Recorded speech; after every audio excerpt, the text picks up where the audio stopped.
Familia, bienvenidos a un nuevo episodio. La última historia de este capítulo es sin duda una de las más interesantes que me han enviado. Todo comienza con una relación donde aparecen temas paranormales, conocimientos sobre entidades, y después de una ruptura amorosa, empiezan a pasar cosas muy raras, aterradoras e inexplicables. Quédate hasta el final porque esa historia vale la pena escucharla completa. Y ya sabes, suscríbete al canal, activa la campanita y dale like al video para que esta comunidad siga creciendo. Ahora sí, vamos con el primer relato.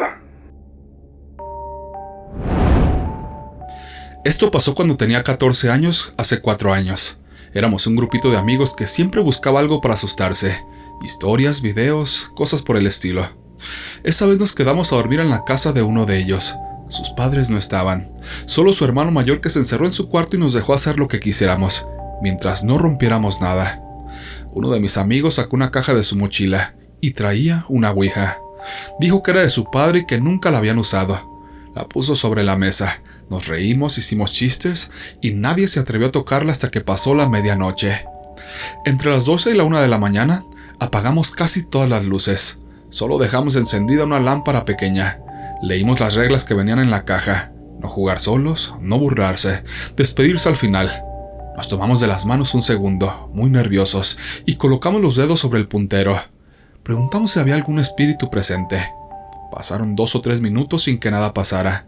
Yo estaba por decir que era una tontería, cuando el puntero comenzó a moverse lentamente hacia el sí. Nos miramos entre nosotros. Pensé que alguien lo estaba empujando. Les pedí que juraran que no eran ellos, y todos lo negaron. Para comprobar, preguntamos algo sencillo. La hora. El puntero se movió con más rapidez esta vez. Marcó las 12:53 de la madrugada. Saqué mi celular y era exactamente esa hora. El ambiente cambió. Ya no nos reíamos. Alguien preguntó qué tipo de espíritu era. El puntero dudó un segundo y luego deletreó M-A-L-O. Malo. Sentí un escalofrío que me recorrió la espalda. Antes de que pudiéramos decir algo más, escuchamos un golpe fuerte que venía del cuarto de abajo, donde guardaban cosas y herramientas. Era como si alguien hubiera azotado algo contra la pared. Nos quedamos inmóviles. Luego, otro golpe. Y otro. La puerta de ese cuarto estaba frente a las escaleras. Desde donde estábamos la podíamos ver. Lentamente comenzó a abrirse sola. Apenas unos centímetros. De pronto, se cerró de golpe con un estruendo que nos hizo brincar. Yo ya no quería seguir. Miramos el tablero otra vez y el puntero se movía sin que nadie hiciera preguntas. Se deletreó T-E-V-E y la letra O. En ese momento escuchamos un último golpe, más fuerte que los anteriores. Uno de mis amigos gritó que cerráramos la sesión. Dijimos adiós varias veces y retiramos los dedos. Yo llamé a mi madre temblando. Le dije que me sentía mal y que fuera por mí. No le dije nada por teléfono, solo quería salir de ahí. Y esa noche regresé a mi casa en silencio. Estaba agotado. Pensé que una vez lejos todo quedaría atrás. Me acosté y me dormí casi de inmediato. A las 3:40 de la madrugada, me despertó un susurro muy leve. Lo sentí muy cerca de mi oído y me dijo claramente, «Te veo». Abrí los ojos de golpe. Mi cama estaba enfrente de la ventana. Afuera hay un pequeño patio y luego la calle. Entre la oscuridad vi una figura negra, parada justo del otro lado del vidrio. No distinguí el rostro, solo la silueta de alguien mirándome de fijo. Mi corazón empezó a latir tan fuerte que pensé que me iba a desmayar. Salté de la cama y corrí al cuarto de mis padres. Les dije que había alguien afuera. Mi padre salió con una linterna y su arma. Revisó el patio, la calle y las rejas y no había nadie. Cuando les conté lo de la ouija se molestaron mucho. Dijeron que esas cosas no son un juego. Al día siguiente llamaron a un padre para que bendijera la casa. Y también habló con los padres de mis amigos para que hicieran lo mismo. Han pasado 4 años. Tengo 18 y todavía recuerdo cada detalle de esa noche.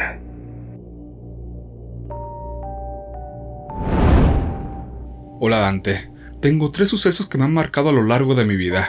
El primero pasó cuando tenía entre 10 y 12 años. Empecé a experimentar algo que en ese momento no entendía.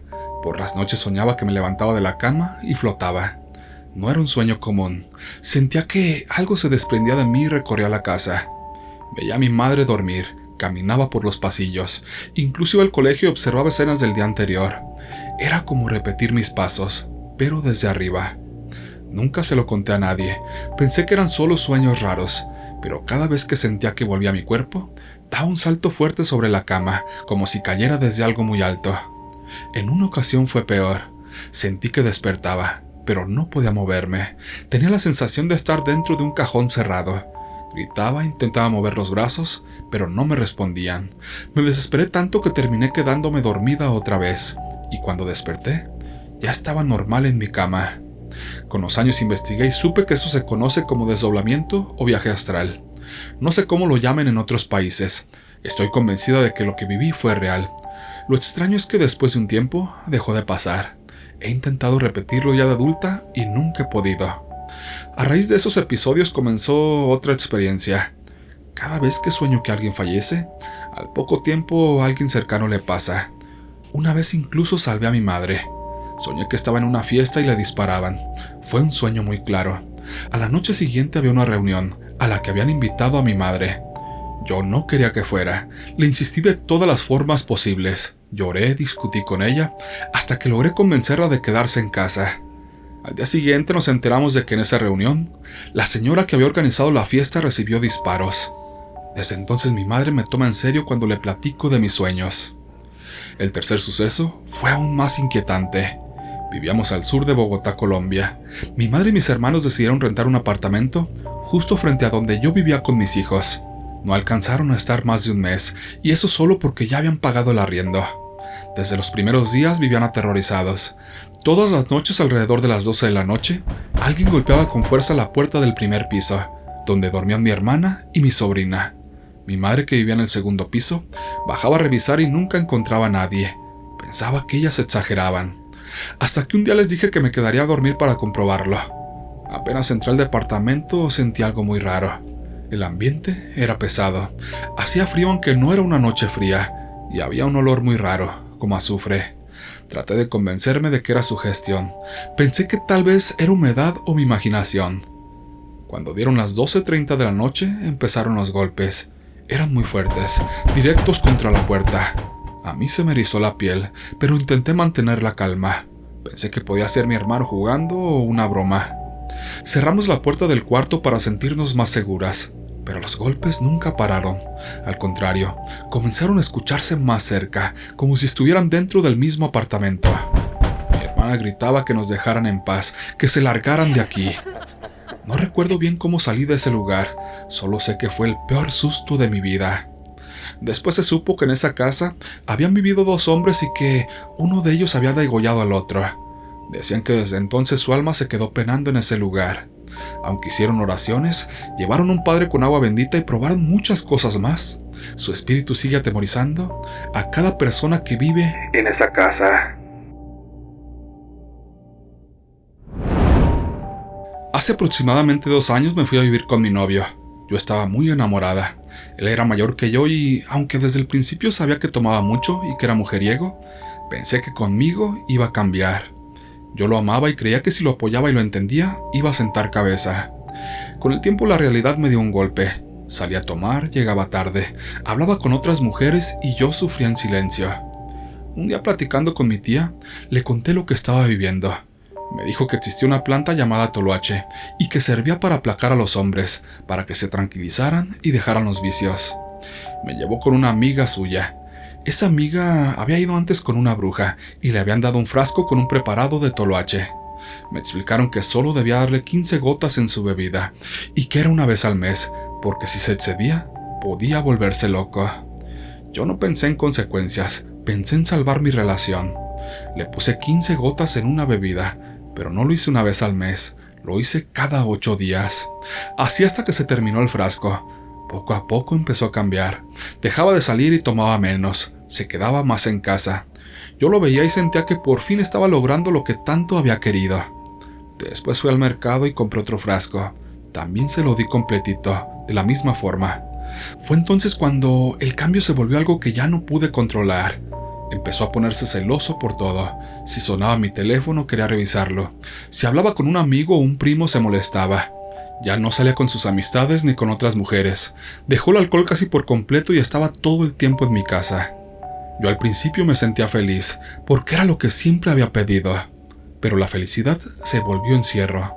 No podía salir sola. Si iba a la tienda me acompañaba. Si entraba al baño me esperaba en la puerta. No me dejaba ni un segundo sola.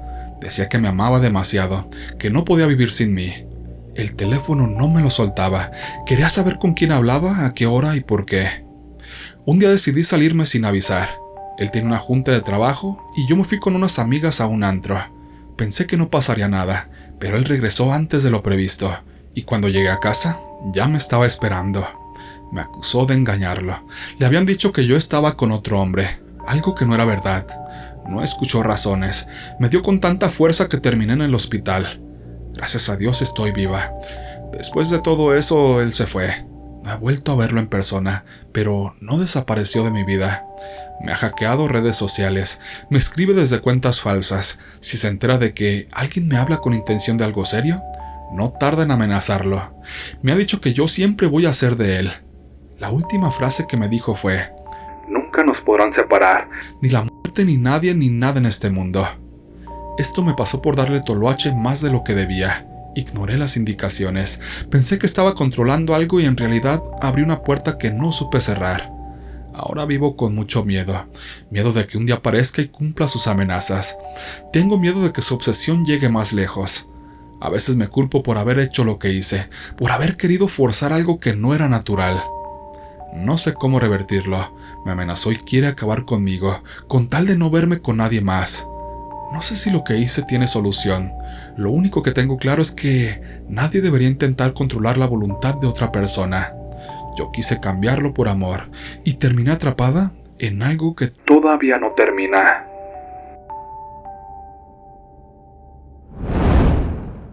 Familia, muchas gracias por haber llegado hasta aquí. Sé que esta semana floqueé un poco.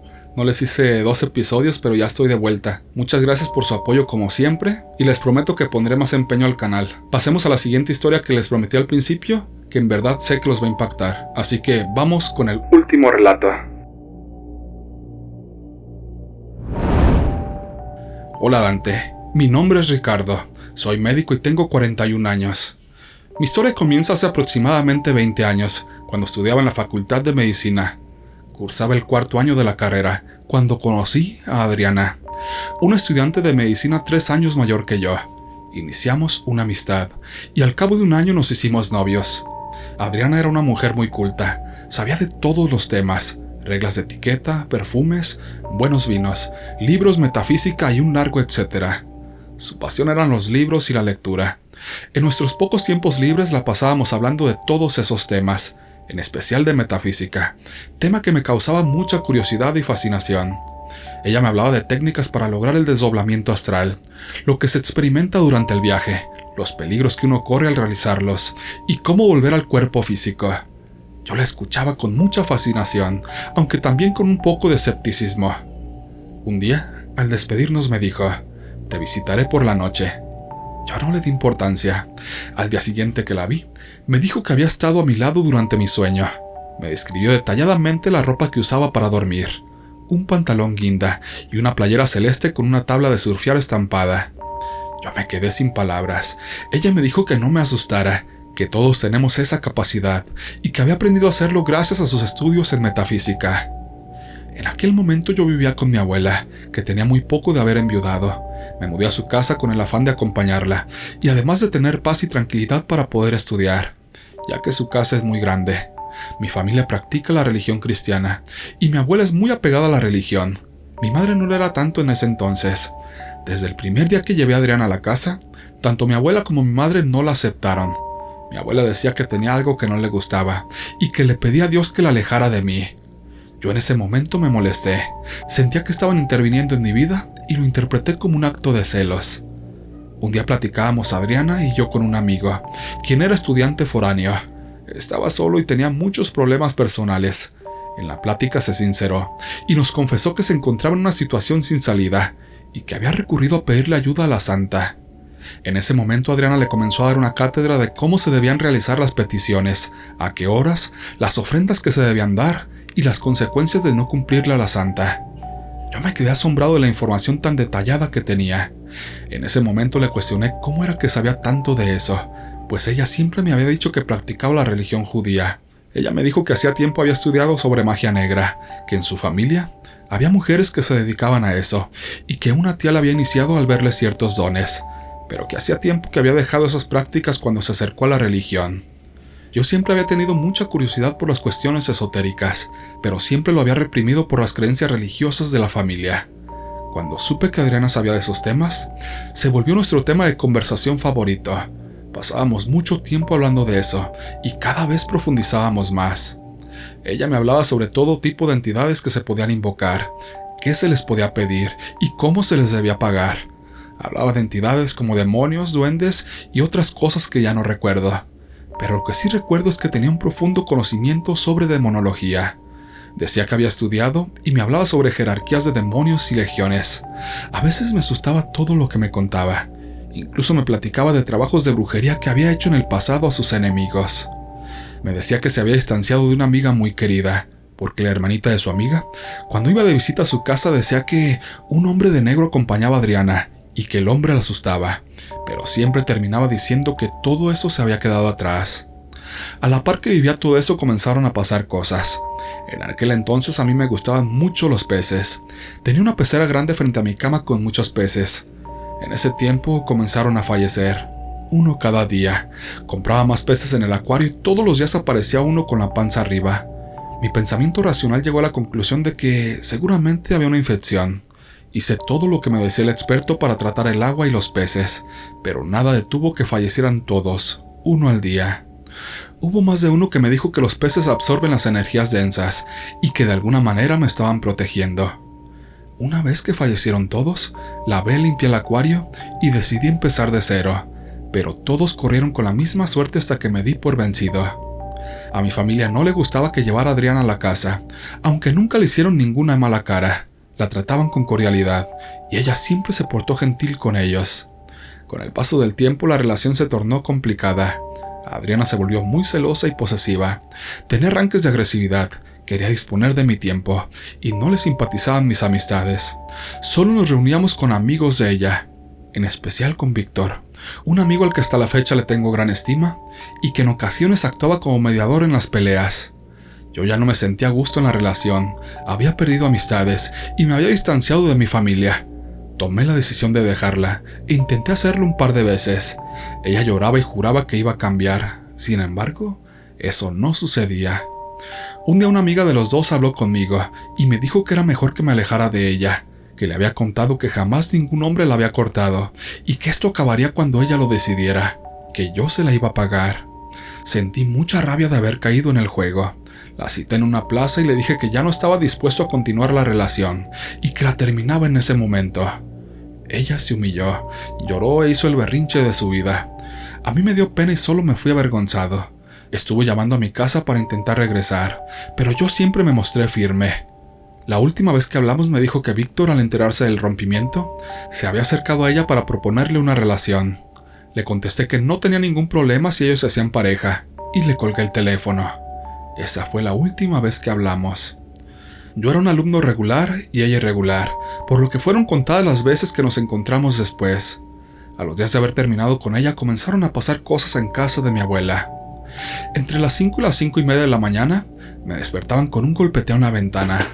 Yo dormía en el segundo piso y siempre he tenido el sueño muy pesado. Tocaban el vidrio con ritmo, como si alguien con la punta de la uña intentara entonar una canción. Al principio pensé que era la persona que le ayudaba a mi abuela a limpiar la casa, pero cuando tomaba conciencia de la hora, descartaba eso. Después de los golpes se escuchaba un sonido como uñas en un pizarrón. Venían del área de lavado junto a la ventana. Cuando corría la cortina alcanzaba a ver un ave de tamaño mediano, café oscuro, de pico puntiagudo. Esta volaba cuando abría la cortina, y eso me pasó muchas veces y a la misma hora. Un día mi abuela me dijo directamente: «Hijo, ¿no te has dado cuenta del pájaro que viene todas las madrugadas a tocarte la ventana?» Yo le respondí que sí.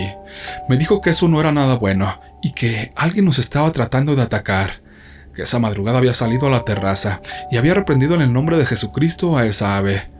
No sé si haya sido por eso, pero fue la última vez que apareció. Pasaron unos días y una noche desperté de golpe. Estaba flotando en mi cama sin poder moverme. Vi una sombra sujetándome el cuello y escuchaba voces en mis oídos. En mi mente comencé a clamar a Dios y a Jesucristo. Recuerdo que dije: por la sangre de nuestro Señor Jesucristo. Esa cosa me liberó y desapareció por el techo. Sentí como mi cuerpo cayó sobre la cama. Nunca he sido un hombre miedoso, pero ese día sí sentí un terror indescriptible. En la facultad me dijeron que buscara sobre la parálisis del sueño en el libro de psiquiatría. Leí la explicación científica y parecía encajar, pero la segunda noche me volvió a pasar. Desperté paralizado y flotando. La sombra me sujetaba y escuchaba voces. Giré mis ojos hacia un tocador alto que estaba a unos 2 metros de mi cama. Desde mi posición normal no podía ver la superficie, solo los tapones de perfumes, desodorantes y cremas. Volví a clamar a Dios y la cosa me soltó. Caí sobre la cama más fuerte y fue traumático. Al día siguiente mi abuela me dijo que algo la había atacado durante su siesta y describió exactamente el mismo fenómeno. Ella pidió a la pastora de la iglesia y de su grupo de oración que fueran a la casa. Oraron por nosotros y nos ungieron con aceite. A partir de ahí no volvieron a presentarse fenómenos como ese. Años después, ya casado y con hijas, me reencontré con Víctor y su esposa. Durante una comida le pregunté si había intentado algo con Adriana cuando terminamos. Me dijo que fue al revés. Ella intentó acercarse a él, pero la rechazó porque ya tenía novia. Desde entonces se alejó de él. Le conté todo lo que había vivido. Él y su esposa me confesaron que cuando se casaron, tuvieron sueños muy perturbadores. Él soñaba que su esposa se transformaba en Adriana durante la intimidad. Ella soñaba que un lobo con ojos rojos la perseguía y la insultaba. Concluimos que todo estaba relacionado. Víctor afirmó que Adriana nunca dejó las artes oscuras y que la religión era solo una fachada. Al día de hoy, con mis 41 años y ya con 17 años como médico, cuando se habla de la parálisis del sueño y cómo la medicina lo explica, pienso que solo quienes la hemos vivido sabemos que hay algo más allá que un fenómeno natural del cerebro. Hasta el día de hoy, por suerte, todo terminó, o al menos, eso es lo que creo.